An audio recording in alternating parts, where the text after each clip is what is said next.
Hello everyone, welcome back to the channel. আশা করি সবাই খুব ভালো আছেন। আজকের ভিডিওতে আমি আমার 10 মাসের ছেলে ইরাজ সারাদিনে কি কি খাবার খায় সেটাই আপনাদের সঙ্গে শেয়ার করব। তো সকাল থেকেই একদম শুরু করছি। সকালে ঘুম থেকে উঠে ইরাজ প্রথমে একটু ব্রেস্ট ফিড করে, তারপরে আমি ওকে ওর ফার্স্ট মিলটা দিই। তো ব্রেকফাস্টে ইরাজ প্রতিদিন একই খাবার খায় না, এক একদিন এক এক রকম খায়। তো আজকে সুজি দিয়েছি, আর এই সুজির সঙ্গে আমি একটা বাদাম, একটা কাজু বাদাম, একটা আমন্ড আর একটা খেজুর ভিজিয়ে দিয়েছিলাম। বাদাম দুটো আগের দিন রাত থেকেই ভিজিয়ে রাখি যাতে একটু বেশ নরম হয়ে যায়, আর নরম হয়ে যাওয়ার পর সকালবেলায় এইভাবে আমি একটা গ্রেটার নিয়েছি, এটাতে গ্রেট করে নিই বাদামটা, তাহলে ওর বেশ খেতে সুবিধা হয়। কাজু বাদামটা প্রথমে গ্রেট করে নিলাম, আর এখানে যেটা আমন্ড ছিল সেটাকেও বেশ ভালো করে গ্রেট করে নিলাম। এরপরে যে খেজুরটা ছিল খেজুরটাকেও আমি গ্রেট করে নিচ্ছি। খেজুরের ভিতরে যে বীজটা থাকে ওটা বের করে দিয়েছি, তারপরে খেজুরটাকে বেশ সুন্দর একদম গ্রেট করে নিয়েছি, একদম স্ম্যাশ হয়ে যায়, একটু মুখে লাগে না, অসুবিধা হয় না। তো একটা আমি সসপ্যানের মধ্যে বানাচ্ছি, একটুখানি ঘি দিয়েছি, ঘি কিংবা বাটার যে কোনো দিয়েই বানানো যায়। তো আমি ওকে বাটারটা কমই দিই, ঘিটাই বেশি দিই। ঘিয়ের মধ্যে একটুখানি সুজি দিয়ে একটু হালকা ভেজে নিলাম, তারপরে জল দিয়ে দিয়েছি, আর যেটা বাদামটা কুড়ে রেখেছিলাম সেই বাদামটাও দিয়ে দিলাম, আর যে খেজুরটা রেখেছিলাম সেটাও দিয়ে দিলাম। অল্প একটুখানি ফুটলো আর তারপরে রেডি হয়ে গেল। আর তারপরে আমি এটাতে ইরাজ যে ফর্মুলা মিল্কটা খাই সেটা দিয়ে দিলাম, দিয়ে ভালো করে একটু মিক্স করে দিলাম। যেটা আমি একটুখানি খেজুর দিয়েছি সেটাতেও একটুখানি মিষ্টি ভাব হবে, আর ফর্মুলা মিল্ক যেটা দিলাম সেটাতেও একটু মিষ্টি ভাব হবে, যাতে ওর মুখের টেস্টটা ভালো লাগে সেই জন্য দিলাম। তো ব্রেকফাস্ট করার পর ইরাজ একটুখানি ঘুমিয়ে যায়। তো ঘুম থেকে উঠে মোটামুটি 11টা সাড়ে 11টার সময় ওকে একটা আপেল দিই। ওকে আমি এখন আপেল আর কলা, শুধুমাত্র এই ফল দুটোই দিই, আর অন্য কোনো ফল দিই না। আপেলটা আমি এইভাবে সিদ্ধ করি, সসপ্যানেই করি। সসপ্যানে করলে আমার সুবিধা হয়, কিন্তু জলটা এমনভাবে দিই যাতে আপেলটা সিদ্ধ হওয়ার সঙ্গে সঙ্গে জলটা পুরো জলটাও যাতে একদম আপেলের সঙ্গে লেগে যায়, জলটা যেন ফেলে দিতে না হয়, সেইভাবেই আমি জলটা দিই। তারপরে ভালো করে হাতে করে স্ম্যাশ করে দিলাম। আপেল সিদ্ধ খাবে? তুমি চামচটা নিয়ে এসো যে বেটা, চলো আপেল সিদ্ধ খাবো।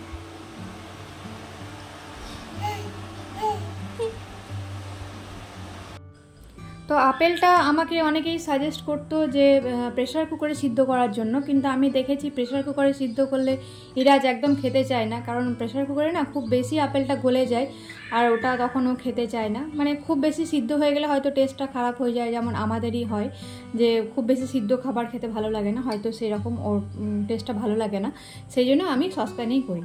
তো তারপরে চান টান করে এবার লাঞ্চ টাইম হয়ে গেছে। লাঞ্চে আজকে যেটা আমি দিয়েছি, ওকে আমি ভাত দিয়েছি, আর একটু কুমড়ো সেদ্ধ, একটু আলু সিদ্ধ আর ডিম সিদ্ধ। তো ওকে ডিম আর মাছ এটাই দিই, এখন ওকে মাংস খাওয়াইনি। আর এটা হচ্ছে একটুখানি ডাল আছে, মুগের ডাল।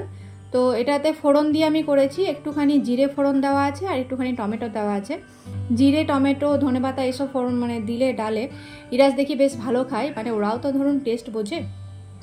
তো ভাতটা আমি এবার রেডি করে নেব। আলুটা আমি ডালের সঙ্গে সিদ্ধ করতে দিয়েছিলাম, ওই জন্য আলুটা একটু হলুদ রঙের দেখতে লাগছে। ডিমটা আমি পুরোটা দেবো না, অর্ধেকটা দেব। প্রথমে এই আলু আর কুমড়ো, ভাত, এইগুলো সবগুলো একসঙ্গে বেশ ভালো করে চটকে দেব। আমি হাতে করেই চটকে ইরাজকে খাওয়াই, আমি কোনো রকম ব্লেন্ডারে ব্লেন্ড করি না। আর ডিমটা যেটা আছে সেটা আমি কিভাবে দিই আপনাদের একটু দেখাচ্ছি। কুসুমটা একটু আলাদা করে নিলাম, আর এই যে সাদা পোর্শনটা এটা যেহেতু একটু শক্ত থাকে, হাতে করে যতই স্ম্যাশ করে দিই একটু বড় বড় দানা হয়ে থাকে, মোটা মোটা হয়ে থাকে, খাওয়ার সময় ওদের মুখে লাগে, সেই জন্য এই ডিমের সাদা অংশটা আমি গ্রেটারে করে গ্রেট করে দিই, তাতে দেখি বেশ ভালো থাকে, একদম মিহি হয়ে যায়, তো ওদের খেতে কোনো অসুবিধা হয় না। আর ডিমের কুসুমটা একটুখানি ভেঙে দিই যাতে ওর খেতে সুবিধা হয়, চামচে করে খাওয়াবো তো, যাতে ওর মুখে না লাগে পুরো, কুসুমটা অনেক সময় আবার গলায় লেগে যাওয়ার টেন্ডেন্সি থাকে, সেই জন্য আমি একদম পুরো স্ম্যাশ করে দিয়েছি। এই প্রসঙ্গে আমি একটা কথা বলবো, সেটা হচ্ছে যে ইরাজকে প্রতিদিনই আমি ভাতে ঘি দিই, কিন্তু যেদিন ওকে আমি ডিম দিই সেদিন আমি ওকে ভাতে ঘি দিই না, কারণ ডিম আর ঘি একসঙ্গে আমাদের বড়দেরই তো ডাইজেস্ট করতে অসুবিধা হয়, তো ওকে তো আমি একদমই দিই না। ডিম, মাছ আমি সপ্তাহে ওই একদিন করেই দিই, তবে দেখি ইরাজ ননভেজের থেকে ভেজ যেদিন থাকে ওর রেসিপিতে, মেনুতে, সেদিনই ভাতটা ভালো খায়। তো ভাত টাত খেয়ে ইরাজ একটু রেস্ট করে, একটু ঘুমায়, মোটামুটি ওই 2 ঘন্টা মতো, 3:30 থেকে 5টা সাড়ে 5টা অবধিও ঘুমায়। তারপরে ঘুম থেকে উঠে বিকেলবেলায় আমি ওকে আর কোনো সলিড খাবার দিই না, সন্ধেবেলায় আমি ওকে ওই যেটা ফর্মুলা মিল্ক খায়, ডেক্সোল্যাক্স, সেটাই দিই। তো ডেক্সোল্যাকটাই ওকে আমি প্রথম থেকেই দিয়ে আসছি। এখন যেহেতু ইরাজ 10 মাস বয়স, তো ডেক্সোল্যাকের স্টেজ 2 যেটা, সেটাই ও খায়। তো সন্ধ্যের পর রাতের বেলায় ডিনারে আমি ওকে বেশিরভাগ দিন রুটি দিই, কোনো দিন সেরেলাক দিই। তো সেরেলাকটা তো কীভাবে দিই সেটা তো দেখাবার কিছু নেই, তবে রুটিটা আমি ওকে কীভাবে দিই সেটাই দেখাচ্ছি। তো প্রথমে যে রুটিটা বেশ ভালো মতো ফুলবে সেরকমই একটা রুটি বাচ্চার জন্য চয়েস করবেন অবশ্যই। তবে রুটিটা যেন ভালো করে সেঁকা হয়, কিন্তু পুড়ে যেন না যায়। এই যেমন ধরুন এই রুটিটা দেখছেন, মানে একটু লাল লাল হয়ে থাকলে ঠিক আছে, কিন্তু যেন একদম পুড়ে কালো না হয়ে যায়, কারণ তাহলে ওদের মানে মুখে লাগবে, কিচকিচ করবে। তো এই যে ভালো রকম করে ফুলেছে, যাতে দুটো পার্ট একদম আলাদা হয়ে যায়, এরকম ধরনের একটা রুটি অবশ্যই নিতে হবে। তো আমার রুটিটা খুব পাতলা আর কি, আমরা একটু পাতলা রুটি খাই, সেই জন্য আমার দুটো পোর্শনই মানে প্রায় সমান। যদিও আমার ডান হাতের যেটা দেখছেন ওটাই হচ্ছে ফুলকা, ওটাই সবচেয়ে বেশি পাতলা, তবে বাঁ হাতে যেটা আছে সেটাও মানে একদম পাতলাই আছে। তো এই যে ডান হাতের যে পোর্শনটা, এটা আমি দেব, যেটা একদম মানে কোনো রকম মানে ময়দা কাঁচা ভাব নেই, পুরোটাই একদম খুব মানে পাতলা মতো আছে। তো এটাকে আমি একদম ছোট ছোট টুকরো করে একটা বাটিতে রেখেছি। এটাতে অল্প একটু গরম জল দেব, জলের মধ্যে যেন রুটি পুরোটাই ডুবে থাকে। গরম রুটিটা হালকা একটু কুসুম গরম জলে দেব, তাহলে একদম পুরো ভিজে যাবে। আর এই যে কিছুক্ষণ এই 15-20 মিনিট রাখলেই এটা পুরো জলটা একদম সোপ করে নেয়, আর একদম এতটা ফুলে যায়, একদম নরম হয়ে যায়, কোনো মানে প্রবলেমই হয় না মানে এটাকে ভালো করে মেখে খাওয়াতে। আমি এটা হাতে করেই বেশ ভালো করে চটকে দিয়েছি। আর এর মধ্যেও একটুখানি যেটা ইরাজ খায় ডেক্সোল্যাক মানে ফর্মুলা মিল্ক আর কি, সেটা 1 চামচ দিয়ে দিলাম ওর মুখের টেস্টের জন্য, কারণ ও তো এখনও গরুর দুধ খাওয়া শুরু করেনি, 2 বছর আগে তো গরুর দুধ খাওয়া যাবে না, সেই জন্য ডেক্সোল্যাকটাই দিলাম। আর আজকে আমাদের রাতের মেনুতে ছোলার ডাল হয়েছে, তো সেই ডালটাই আমি একটুখানি নিয়েছি। এটা দিলে দেখি ইরাজ বেশ ভালোই খায়, ও এই টেস্টটা বেশ পছন্দ করে। যেদিন আমাদের রাত্রিবেলায় এরকম কিছু তরকারি হয় যেটা মানে ওকে দেওয়ার মতো, যেমন ধরুন ডাল হলো বা সাদা আলুর তরকারি বা মিক্স ভেজ হলো হালকা তেল মশলা দিয়ে, তাহলে আমি একটুখানি ওর খাবার সঙ্গে মিক্স করে দিই। তবে সব দিন দিই না, কারণ সব দিন তো আমাদের রাতে রান্না হয় না, বা কোনো দিন হয়তো স্পাইসি কিছু হয়, সেরকম দিই না। বা অনেক দিন এরকমও হয় যে দিনের খাবারটাই থেকে যায়, দিনের তরকারি রাতে খায়, সেক্ষেত্রে ইরাজকে দিই না। তো যেদিন দেওয়ার মতো হয় সেদিন মাঝে মাঝে দিই। আর দেখুন একদম কেমন মানে কি সুন্দর লাগছে, ঠিক মনে হচ্ছে যেন সেই ডিমের সাদা অংশ আর ডিমের হলুদ কুসুম এরকম দেখতে লাগছে। তো দেখতে এটা খুবই সুন্দর হয়েছে, আর ইরাজ খুব ভালো খায়, এটা আমি দেখেছি।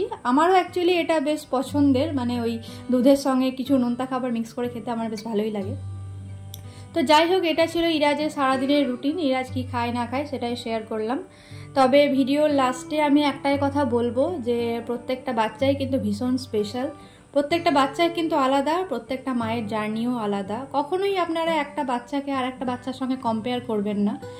প্রত্যেকটা মায়ের জার্নি কিন্তু খুব কঠিন, প্যারেন্টহুড কিন্তু মানে সোজা ব্যাপার নয়। তো মাকে এমন কোনো কথা বলবেন না যে যাতে তার মা কষ্ট পায়, বাচ্চার সম্পর্কে এমন কোনো কথা বলবেন না। কখনোই বাচ্চার মাইলস্টোন নিয়ে কোনো কথা বলবেন না মাকে, যে আমার মেয়েটা তোমার মেয়ে সমবয়সী কিন্তু আমার বাচ্চা আগে হাঁটতে শিখে গেছে, তোমার বাচ্চা কেন এখনো হাঁটছে না, এরকম কোনো কথা বলবেন না। কারণ দুটো বাচ্চা একই রকম তো হতে পারে না, কারণ আমাদের অ্যাডাল্টের মধ্যেই ধরুন আপনার বয়স 30 বছর, তো 30 বছর যাদের বয়স তারা তো সমান খাবার খায় না সবাই, বা সবাই দেখতে একই রকম নয়, সবারই ওজন একই রকম নয়, তাই না? তো বাচ্চাদের সঙ্গে কেন আমরা সেই ব্যাপারটা মানে এক্সপেক্ট করব? তো সেটা কখনোই করবেন না, কখনোই একটা বাচ্চাকে আর একটা বাচ্চার সঙ্গে কম্পেয়ার করবেন না, কারণ তাতে মায়ের মনে খুব কষ্ট হয়। মানে নবজাত একজন শিশুর যতটা যত্নের দরকার হয়, একজন মানে মায়েরও কিন্তু ততটাই কেয়ারের দরকার হয়। শুধুমাত্র মায়ের কেয়ারটা শারীরিক নয়, মানসিকও বটে অনেকটাই। কারণ সিচুয়েশন যাই হোক না কেন, আমি মা হওয়ার পর এটা ফিল করেছি যে একটা মানসিক অবসাদ, একটা ডিপ্রেশন কিছুটা আসেই সব মায়েদের ক্ষেত্রেই। তো যতটা সম্ভব মায়েদের একটু মেন্টাল সাপোর্ট দেওয়ার চেষ্টা করুন। তো মায়েরও অনেকটা কেয়ার দরকার মানে বাচ্চার সঙ্গে সঙ্গে, সেটা হয়তো অনেকেই ভুলে যায়। মাকে এমন কোনো কথা বলবেন না যাতে সে কষ্ট পায়, যে তোমার বাচ্চাটা এত রোগা কেন, তোমার বাচ্চার হাঁটতে এত দেরি হচ্ছে কেন, তোমার বাচ্চা খাচ্ছে না কেন, তোমার বাচ্চা ব্রেস্ট মিল্ক পাচ্ছে না কেন, এরকম ধরনের কথা কখনোই মাকে বলবেন না। তার মানে সন্তান তার কাছে পুরো মানে একদম জগৎ, তো তাকে নিয়ে এরকম কোনো কথা বলবেন না যাতে মা কষ্ট পায়। যাই হোক, এই কথা বলতে গেলে অনেক কথা বলতে হয়, তো অত আমি আর ডিটেলসে যাচ্ছি না। পৃথিবীর প্রত্যেকটা মা তার সন্তানকে নিয়ে সুখে থাক, ভালো থাক, এই কামনা করেই আজকের ভিডিওটা শেষ করছি। সবাই ভালো থাকবেন, দেখা হবে খুব তাড়াতাড়ি নেক্সট আরেকটা ব্লগে।